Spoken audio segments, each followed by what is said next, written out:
नमस्कार. भक्ती म्हणजे आत्मस्वरूपाशी एकत्व, हे आपण काल पाहिलं. व तिथे लोकव्यवहार आणि त्यामुळे निर्माण होणाऱ्या काळजा यांना थारा नाही. अर्थात इथे एक लक्षात घ्यायचं की भक्तीचा लोकव्यवहाराशी विरोध नाही आहे. व्यवहार किंवा इतरेजनांशी संबंध सोडणे किंवा इतरांशी संवाद सोडणे असा विचार अध्यात्मात नाही. त्या भक्तीच्या नावाखाली आपली कर्तव्य सोडायची नाही आहेत. काही लोकांच्या मनात शंका येईल की भक्ती मार्गाला लागलो तर जीवन जगण्यातला उत्साह, आनंद, जोश सगळं निघूनच जाईल.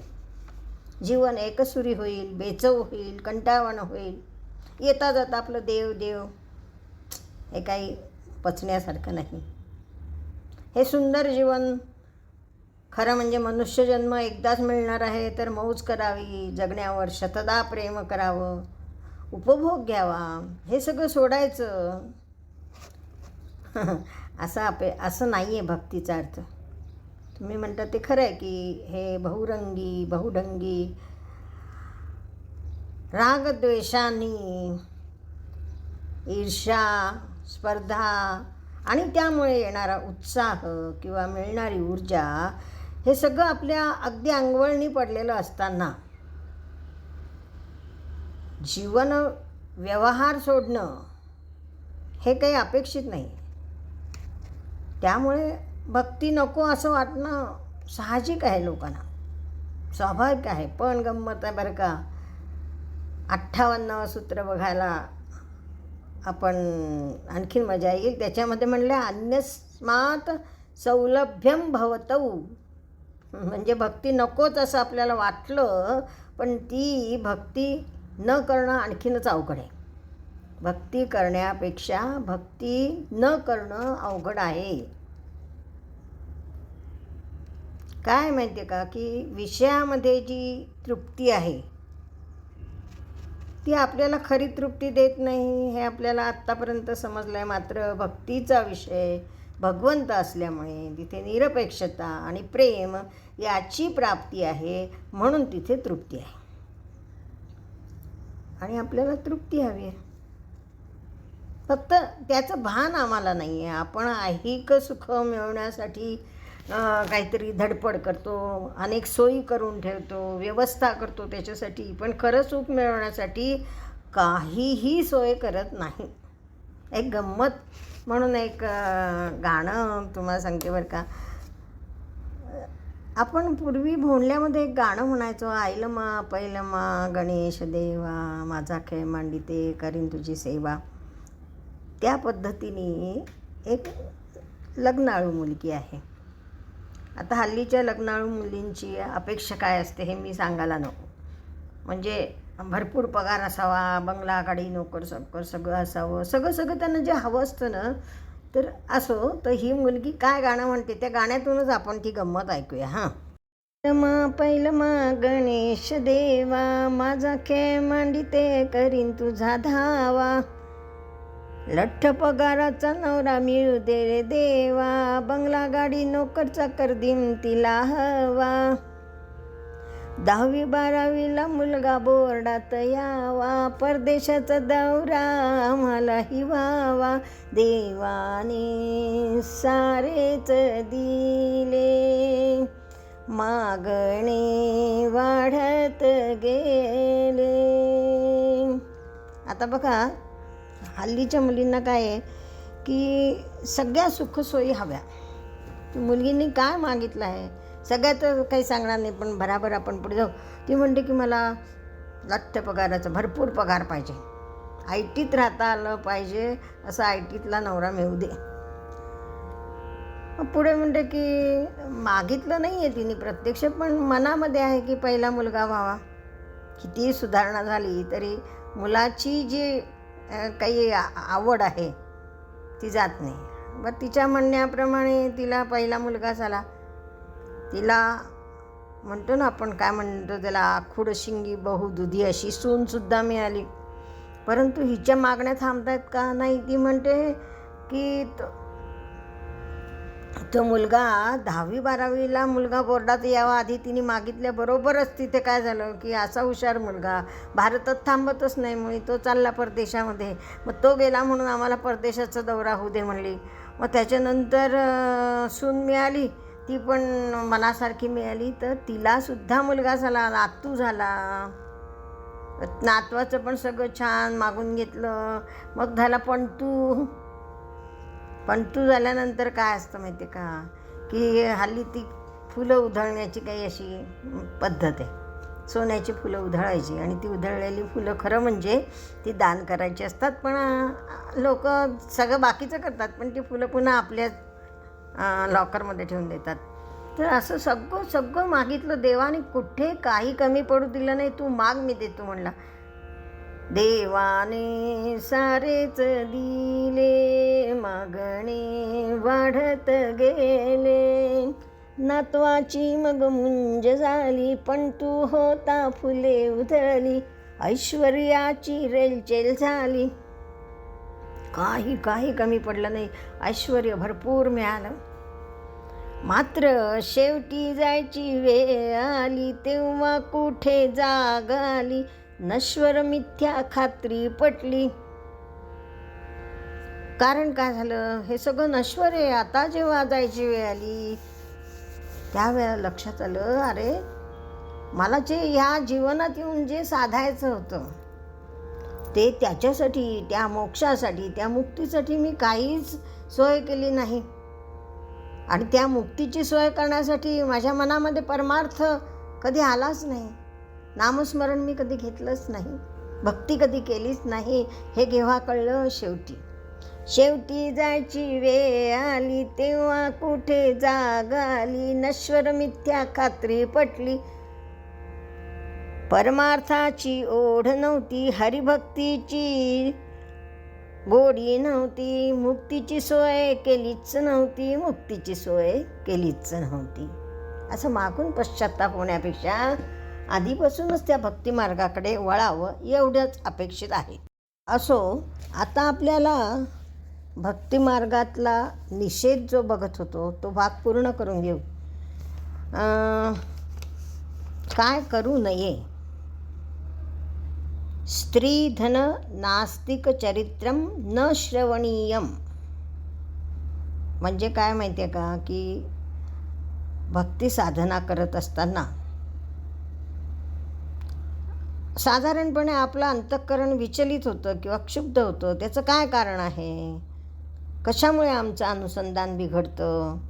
तर साधारणपणे आम्ही नको ते नटनट्या, नाहीतर त्या टी व्हीवरच्या सिरियल, मग त्याच्यावरची चर्चा, मग त्या इतर कोणाच्या भलत्याच माणसाकडे कशी संपत्ती वाढली, किंवा एखाद्याच्या मनामध्ये काही लोक उलट म्हणजे भक्तीच्या संदर्भात बोलत असताना सुद्धा जे नास्तिक आहेत ना त्यांचाच तिरस्कार करतात, किंवा त्यांचं कसं चुकतं आहे, ते कसे असं करतात, तावातावाने बोलत असतात.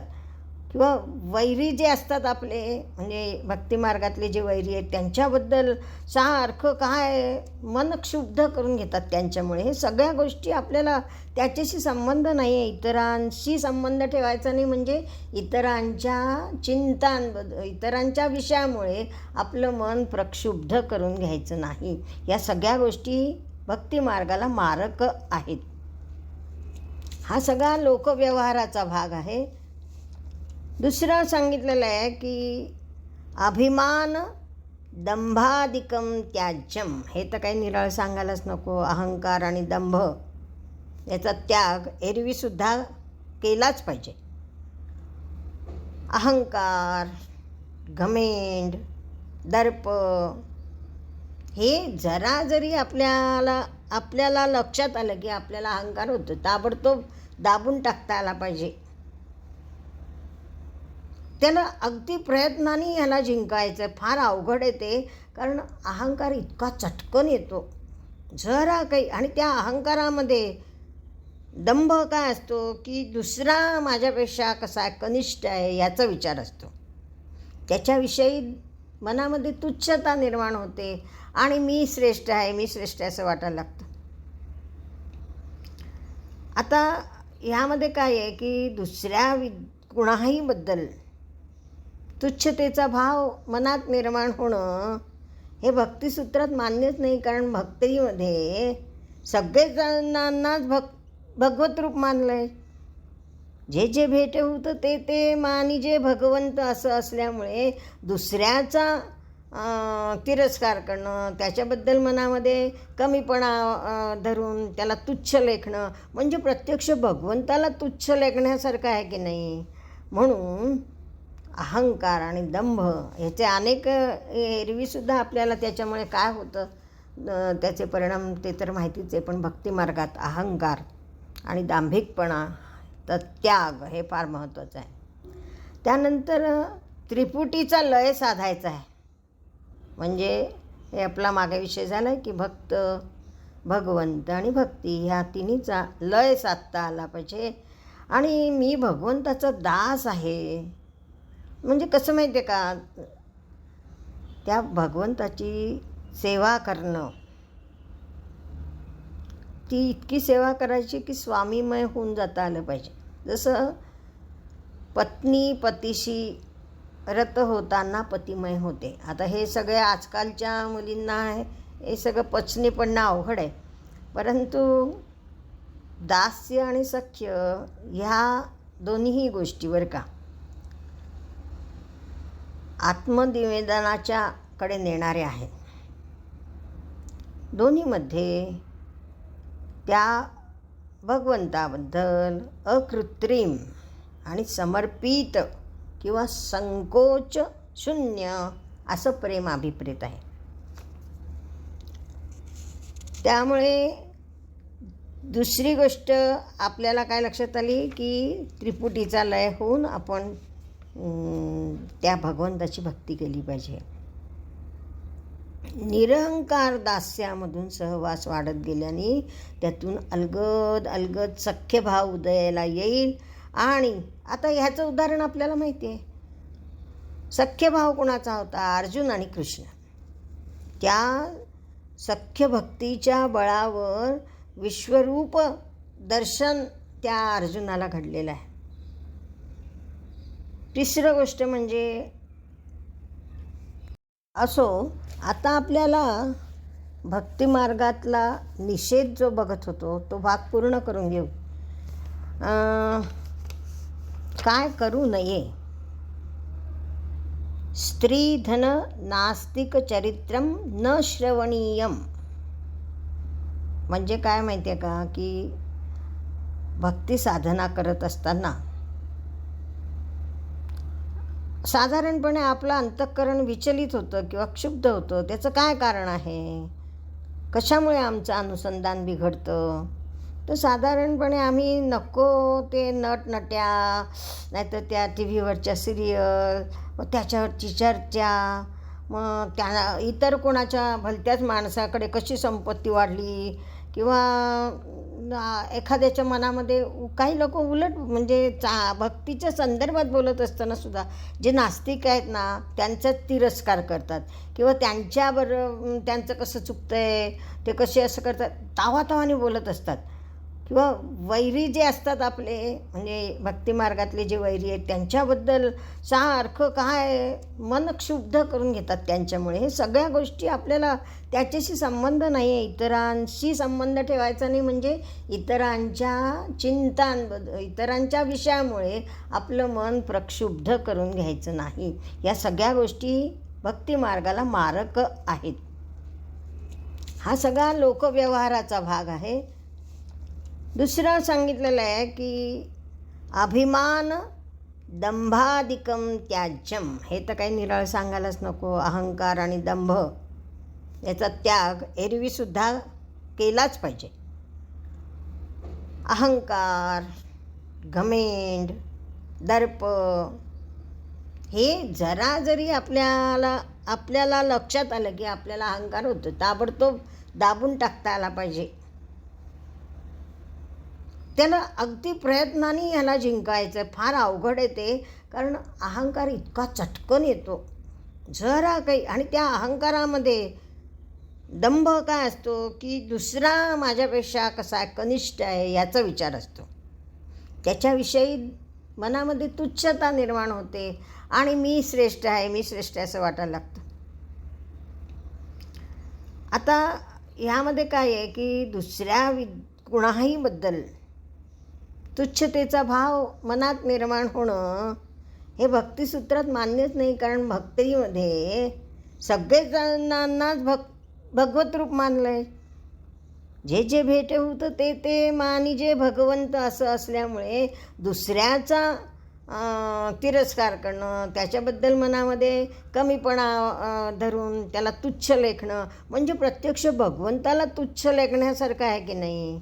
म्हणून अहंकार आणि दंभ ह्याचे अनेक एरवीसुद्धा आपल्याला त्याच्यामुळे काय होतं त्याचे परिणाम ते तर माहितीच आहे. पण भक्तिमार्गात अहंकार आणि दांभिकपणा तर त्याग हे फार महत्त्वाचं आहे. त्यानंतर त्रिपुटीचा लय साधायचा आहे. म्हणजे हे आपला मागे विषय झाला आहे की भक्त, भगवंत आणि भक्ती ह्या तिन्हीचा लय साधता आला पाहिजे.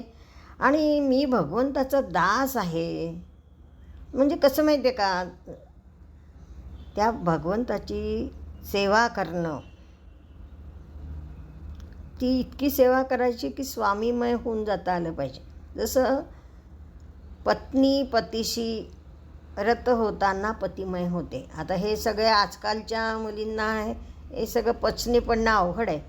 परंतु दास्य आणि सख्य ह्या दोन्हीही गोष्टीवर का आत्मनिवेदनाच्या कडे नेणारे आहेत. दोन्हीमध्ये त्या भगवंताबद्दल अकृत्रिम आणि समर्पित किंवा संकोच शून्य असं प्रेम अभिप्रेत आहे.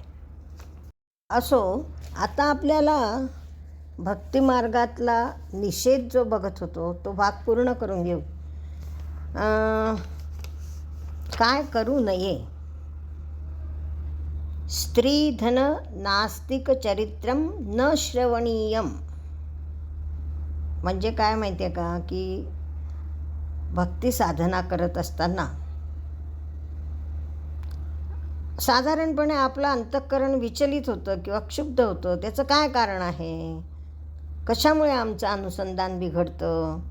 तर साधारणपणे आम्ही नको ते नटनट्या, नाहीतर त्या टी व्हीवरच्या सिरियल, मग त्याच्यावरची चर्चा, मग त्या इतर कोणाच्या भलत्याच माणसाकडे कशी संपत्ती वाढली किंवा एखाद्याच्या मनामध्ये काही लोक उलट म्हणजे भक्तीच्या संदर्भात बोलत असताना सुद्धा जे नास्तिक आहेत ना त्यांचाच तिरस्कार करतात किंवा त्यांचं कसं चुकतं आहे, ते कसे असं करतात, तावातावाने बोलत असतात.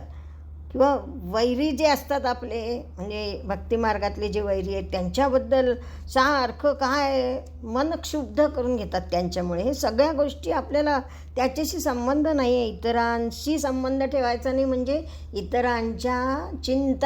इतरांच्या विषयामुळे आपलं मन प्रक्षुब्ध करून घ्यायचं नाही. या सगळ्या गोष्टी भक्तिमार्गाला मारक आहेत. आज इथेच थांबू. नमस्कार.